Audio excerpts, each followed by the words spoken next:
A successful boss with an unshakable belief: work hard and you'll get what you deserve. He paid his employees fairly, expected them to put in the effort, and never questioned what happened after they clocked out. Until one night he did. A hard-working employee lingered late, just to receive a takeout container tucked away like a secret.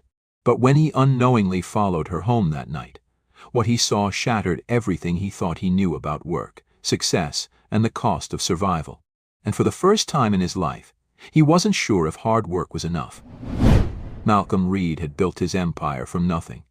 He didn't inherit wealth, didn't have a safety net, didn't rely on handouts, only hard work, sleepless nights, and an unshakable belief that discipline was the foundation of success. Reed Logistics, his brainchild, had started as a one-man trucking operation in Atlanta, Georgia, and over the years, it had transformed into a formidable name in the industry, with fleets running across the country. People respected him, feared him, even. He was known as a man who never missed a deadline, who pushed his employees hard but paid them well. If you worked at Reed Logistics, you worked to win. That was the rule. That was the only way. But even a man like Malcolm, with all his convictions, had blind spots. That night, as he sat in his glass-walled office, reviewing the quarter's performance metrics, something outside caught his eye.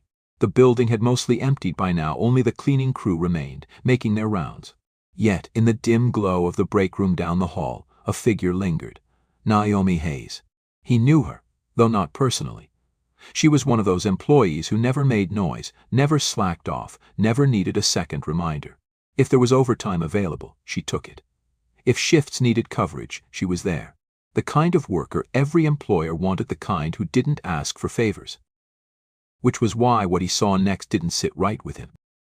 Naomi stood near the food counter, her posture uncertain, shifting her weight from one foot to the other, as if debating whether she should even be there. The cafeteria had closed hours ago. Yet she approached the cook, a man Malcolm barely knew but recognized from the few times he'd grabbed a late-night coffee. Their conversation was brief, hushed, too quiet for Malcolm to hear, but the way the cook's brows knitted together, the way he hesitated before finally reaching under the counter for a takeout container, told Malcolm all he needed to know. Naomi's shoulders dropped in what looked like relief as she murmured a thank you, quickly stuffing the container into her oversized tote bag before glancing around, checking to see if anyone had noticed. Then she turned, walking briskly toward the exit, head down, pace hurried but deliberate. Malcolm leaned back in his chair, fingers tented in front of him, staring at the now empty cafeteria. He wasn't the type of boss who meddled in his employees' personal lives. That wasn't how he ran things. You worked hard, you got paid. Simple. Fair. But Naomi worked more than most. She pulled double shifts, sometimes even triple. If anyone should have been able to afford a meal, it was her. So why did she have to ask for one? The thought gnawed at him, unsettling in a way he couldn't explain. Maybe it was nothing. Maybe she just forgot her wallet. Maybe she was saving money for something bigger. Maybe it wasn't his problem. Yet, as he turned back to his reports, the numbers on the screen blurred, meaningless. The only thing his mind fixated on was that single image: Naomi, stuffing a takeout container into her bag like it was something she wasn't supposed to have. And what if there was more to it? Malcolm wasn't an impulsive man. He didn't make decisions based on fleeting emotions. But as he stood, rolling his sleeves up, his feet moved before his logic could stop them. By the time he stepped outside, the night air was cool, crisp, biting against his skin, and Naomi was already in the distance, walking toward the nearest bus stop. No car keys, no waiting ride, just her and the weight on her back. Malcolm hesitated. This was crossing a line. And yet, when the next bus arrived and Naomi stepped on, he found himself doing the same. The bus rattled forward, its dim overhead lights flickering every few seconds, casting brief flashes of harsh white across the rows of mostly empty seats. Malcolm sat toward the back, far enough to avoid drawing attention but close enough to watch. Naomi had taken a seat near the middle, her posture slouched, her head resting against the cold window. She looked exhausted, not the kind of tired that sleep could fix, but the kind that settled deep in the bones, the kind that came from carrying too much for too long. The city passed in a blur outside, the neon glow of gas stations, the warm lit windows of late-night diners, the endless stream of headlights stretching down the highway. But as the bus pushed farther from the business district, the landscape began to change.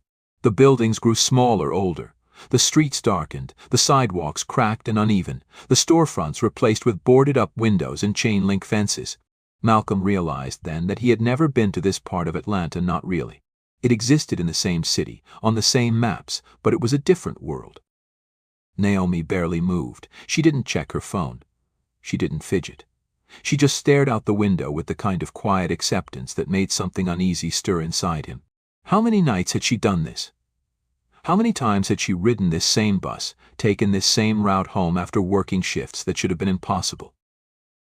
The bus slowed. Naomi pulled the stop cord without hesitation, like she had done it 1,000 times before. As the doors hissed open, she adjusted the strap of her tote bag, pulled her thin jacket tighter around her body, and stepped out onto the sidewalk. Malcolm hesitated. This was going too far. But his feet moved anyway. He exited a few paces behind her, keeping his distance, his hands shoved into the pockets of his tailored coat. The air smelled like rain on pavement, damp and heavy. Streetlights flickered, some working, some not. The houses here weren't abandoned, but they weren't well kept either. Paint peeled from the siding. Mailboxes leaned at odd angles. The kind of place where people didn't expect much, where survival came before comfort. Naomi walked with purpose, even in exhaustion. She turned a corner, past a row of rusted railings and dimly lit porches, until she reached a small apartment complex, one that had clearly seen better days. She climbed the stairs to the second floor, pulled out her keys and pushed open the door. Malcolm slowed his steps, stopping just before the building. Through the thin, yellowed curtains he saw it. The apartment was bare.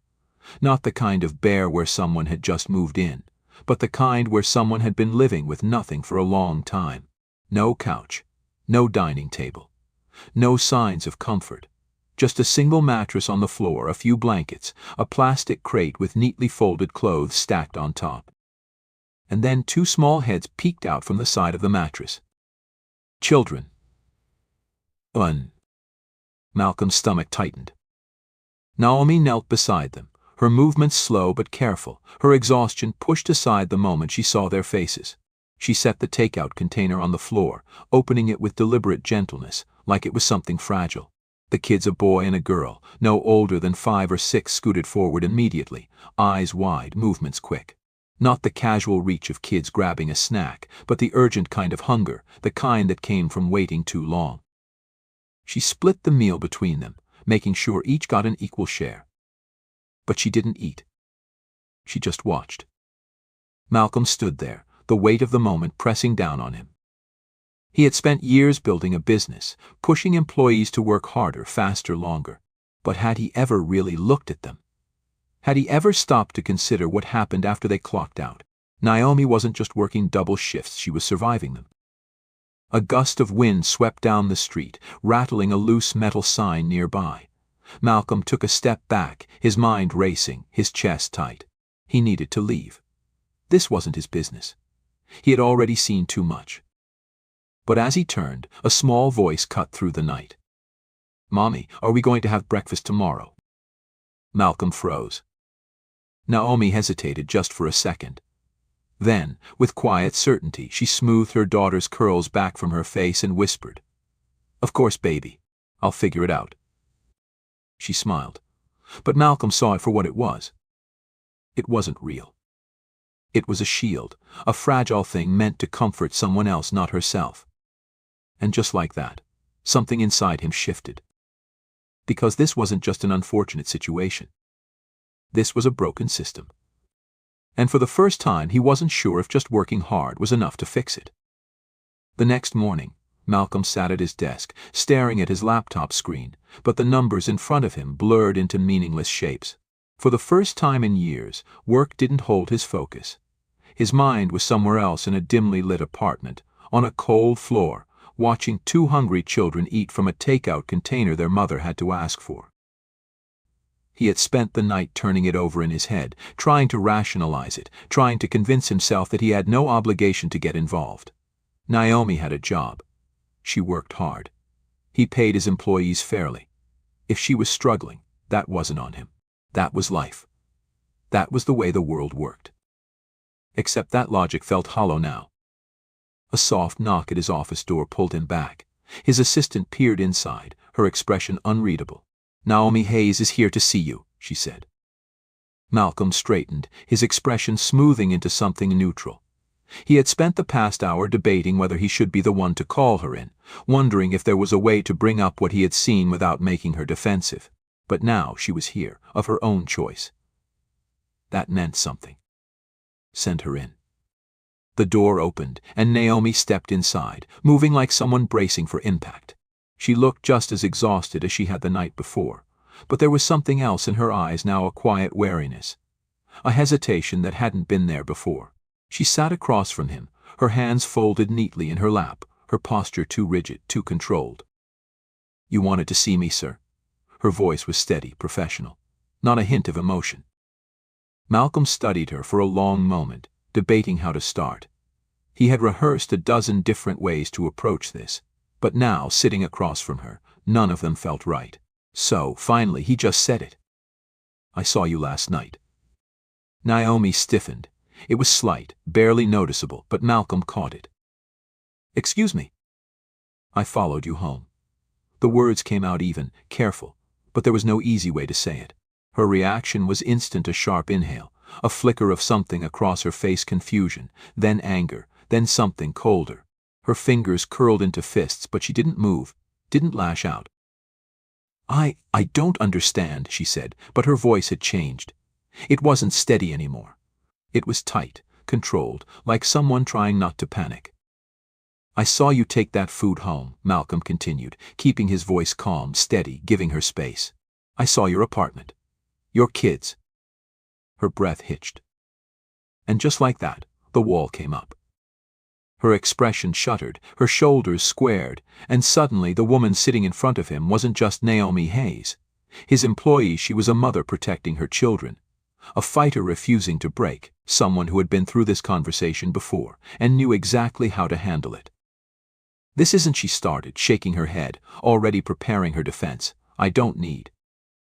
"I'm not here to judge you," Malcolm interrupted, leaning forward slightly. "And I'm not here to pity you either." Naomi looked at him then, really looked at him, as if trying to gauge whether or not he was lying. She was used to being dismissed, used to being told to work harder, used to people looking at her and seeing a problem instead of a person. "I'm here because I should have seen it sooner," Malcolm said. "And I want to fix it." Naomi swallowed hard, blinking rapidly like she was trying to keep herself from showing too much. "You don't have to do this," she whispered. "Yes, I do," Malcolm said firmly. Silence settled between them, thick and heavy. For the first time, she didn't have an answer. Malcolm reached into his desk drawer, pulling out a thick envelope, and slid it across the desk toward her. Naomi's eyes flicked to it, but didn't move. "This isn't charity," Malcolm said before she could protest. "This is an investment.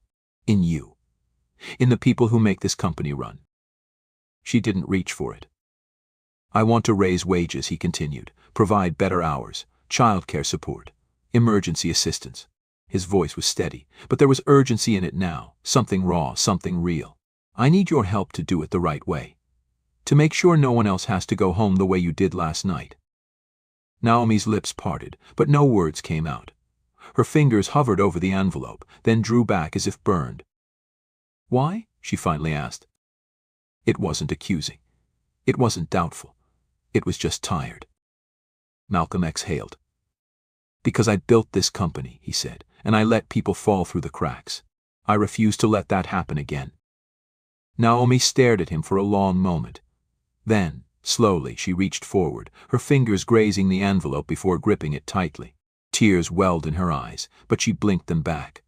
She wasn't used to accepting help. She wasn't used to anyone even offering it. Malcolm met her gaze, his own unwavering. "You don't have to do this alone anymore." Naomi swallowed hard.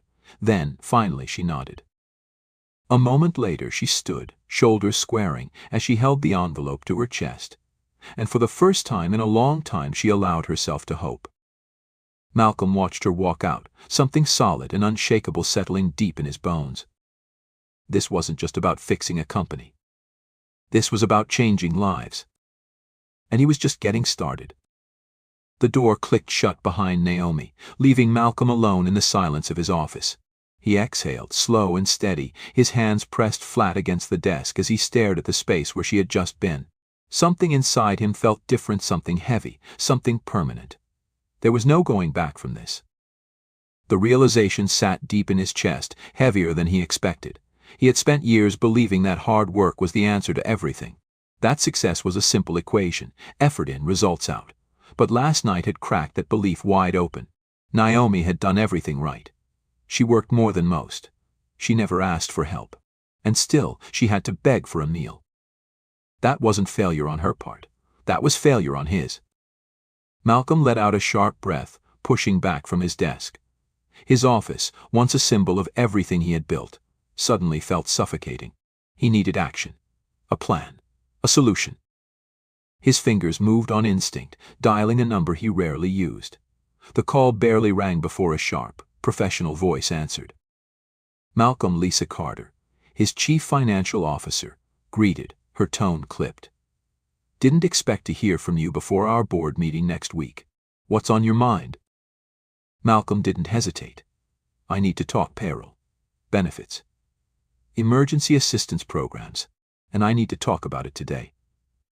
There was a pause on the line. Then, a low exhale. You're not the type to make impulsive decisions, Lisa said carefully. What happened? Malcolm's jaw clenched. He wasn't sure he could explain it, the weight in his chest, the way Naomi's quiet exhaustion had settled in his mind like a splinter that wouldn't budge. But he had built this company with Lisa from the ground up. If there was anyone who would understand, it was her. Let's just say I finally saw something I should have seen a long time ago. Another pause. Then, the sound of keys clicking on a keyboard. All right, Lisa said. Tell me what you're thinking. Malcolm inhaled deeply, forcing his thoughts into something structured, something real. We need to raise wages, he started, his voice firm. I don't care how we do it, but we need to make it happen. And not just a couple of cents to keep up with inflation, I mean something real. Something that actually changes lives. Lisa let out a low hum, the kind that told him she was already running numbers in her head. That's a big shift, Malcolm. We've got investors watching margins. There's going to be pushback. Let them push, Malcolm said. We're a logistics company, Lisa. We move product. We keep the supply chain alive. And the only reason we do it so damn well is because of the people on the ground. The ones in the warehouses. The ones in the trucks. The ones who pull 16-hour shifts and don't complain. I built this company on the belief that hard work pays off, but what if it doesn't? What if we're taking more than we're giving?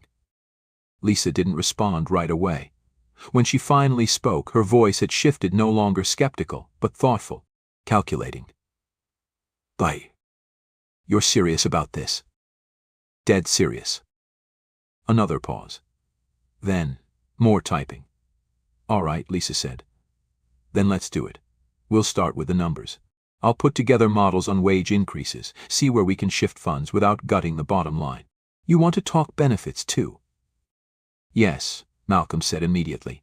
Childcare assistance, emergency support, maybe even tuition help for people who want to move up. I don't want band-aid fixes, Lisa. I want long-term solutions. Lisa let out a quiet laugh, not mocking but surprised. Maybe even impressed. Well, damn. Looks like somebody had a wake-up call. Malcolm rubbed a hand over his jaw, exhaling through his nose. Yeah, something like that. All right, Lisa said. Give me a few hours. I'll have a preliminary report by the end of the day. But Malcolm, if we do this, you know it's going to be a fight, right? The board, the investors, even some of the managers, they're not all going to be on your side. Malcolm's grip tightened around his phone. He thought of Naomi sitting in his office, her hands clenched in her lap, her voice barely above a whisper when she said, "You don't have to do this." Then we fight, Malcolm said. Lisa chuckled. Damn right we do. I'll call you when I have numbers. The line went dead.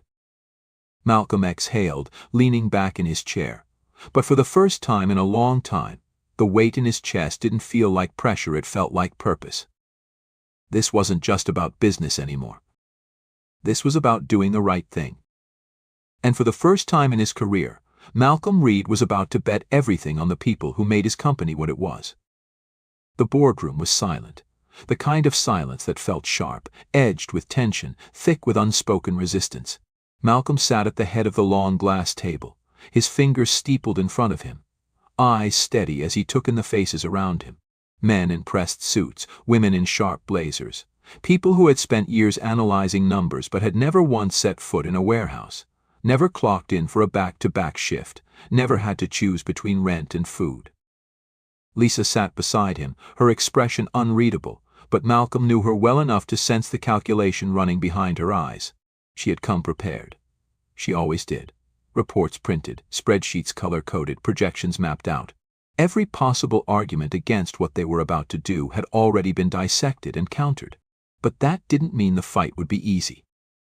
Across the table, Daniel Grant, one of their longest-standing investors, cleared his throat, leaning back in his chair like a man who had already decided he didn't like what he was about to hear. Malcolm, let me make sure I understand this correctly. You're proposing an across-the-board wage increase, more benefits, a fund for emergency assistance. And you want us to approve this, why? Malcolm exhaled through his nose. Because it's the right thing to do. A beat of silence. Then, a scoff from someone on the right. Come on, Malcolm, Daniel said, shaking his head.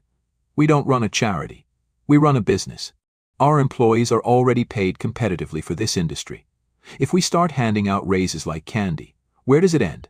And what do you think the shareholders are going to say when our profit margins take a hit? Malcolm's jaw tightened. He could feel the weight of the room pressing down on him, the skepticism so thick it was almost tangible. But he had prepared for this.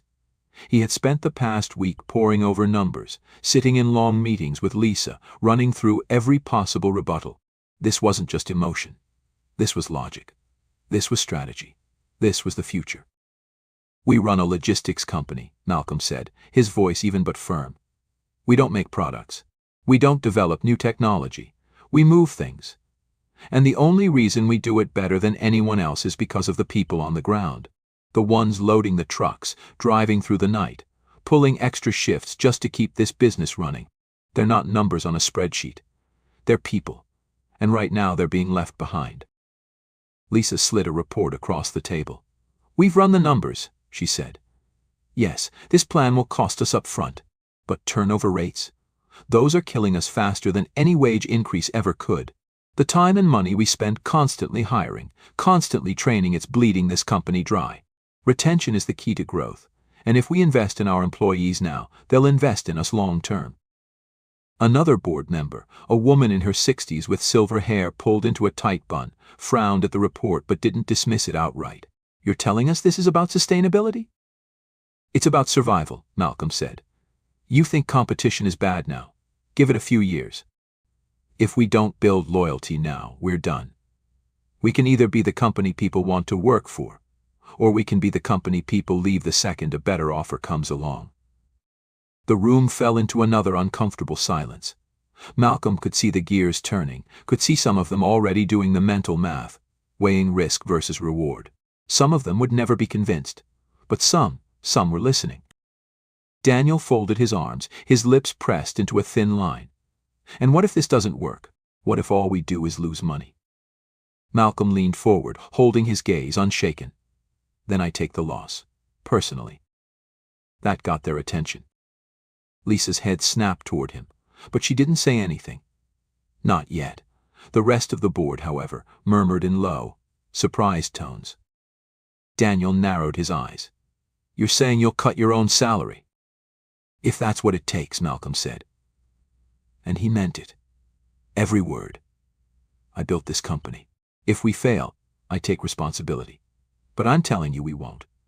Because I believe in this. I believe in them. And if I'm willing to put my own paycheck on the line for it, then you better start asking yourselves why you're not. Another silence.